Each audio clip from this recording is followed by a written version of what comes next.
Deserts are inhospitable places. Life finds it hard to get a hold. Many weak species die of thirst and exhaustion. So it's a good job I'm only in Southport.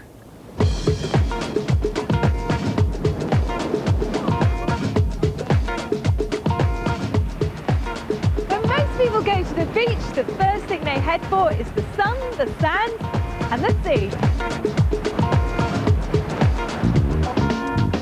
But in the rush from the seaside shops to the surf, most people probably don't even notice these, the very sand dunes that they're walking over. The UK has some of the best sand dunes in Europe and they're considered to be some of our most valuable habitats, but their numbers have dropped by half. Kate Cole works for English Nature and showed me some of Britain's most impressive dunes. Kate, these are fantastic sand dunes. How are they actually formed? It's a gradual process really. You get the sand blowing in off the beach, gradually it collects in some of your hardy plants like marram grass, and then slowly it builds up more and more soil as it moves backwards, and you get right through to the more stable vegetation back at the rear of the dunes here. You've also got the wet areas in between the dunes, they're called dune slacks, and you get a really good variety of flora and fauna in there.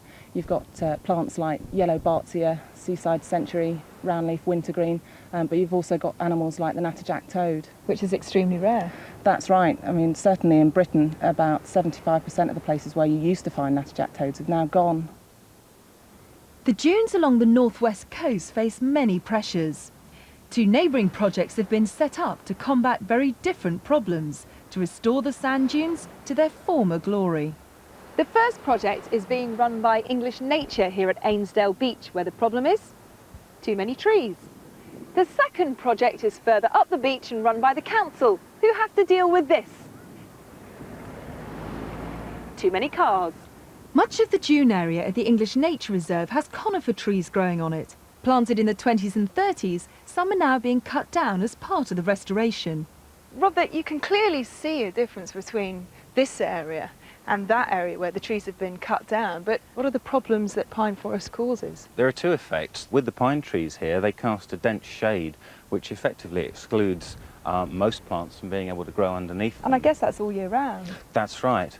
And the other thing is, when you look at the ground here, there's a thick layer of pine needles, and these are actually acidic, which produces conditions quite different from those which the native plants here are used to growing in the lime-rich dune sands. The other sort of main effect of the pine trees is that they cause a lowering of the water table. What, because they soak the water up before it gets any further? Partly that, and partly also because they actually intercept 40% of the rainfall, so that never even sees the ground. Why were the trees planted in the first place? Well, they were planted partly to stabilise the dunes, which were much more mobile in those days, also really as a cash crop for the estate. Now this is an area that you've already worked on in the project.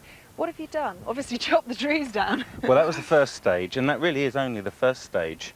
There was also a certain amount of birch and willow scrub that had to be removed as well. And then immediately following on that was grazing with Herdwick sheep from the Lake District. There's been a number of local people who've been concerned about the effects on landscape and potential sand blow as well. I guess it's very difficult for people when they're always told that trees are a good thing, for you then to come in and chop them down. Yeah, that's right. I mean, what we have to remember there is that, you know, this was a pine plantation on another habitat, and trees in the right place certainly are a very good thing, but sometimes there are trees which aren't in the best place. Back up the coast, the problem moves into top gear. People have been driving on this part of the beach since the 1920s. Now on a busy day there can be over 500 cars. That's prevented the dunes from growing naturally. The solution? Stop the cars. And that's exactly what Southport Council are doing. It's been a bit of a struggle convincing local people that there's a greater benefit. The coast is there for people and for wildlife. In '93 we put the barrier in to actually stop the cars driving up the beach to Southport. It was actually a bit of a beach highway. As you can see, it's very dramatic changes. We still have cars and people enjoying themselves on this side. On that side we have obviously nature taking it back for itself. The magic of it all is we've done absolutely nothing. We've actually reduced our interference on the site. This is totally and absolutely natural. With the cars gone, plants have a chance to establish themselves. Sand builds up over the following years and eventually the dunes return. The restoration has been faster than anyone anticipated. So two very different projects to restore some of our most precious habitats. And already the wildlife is making the most of it.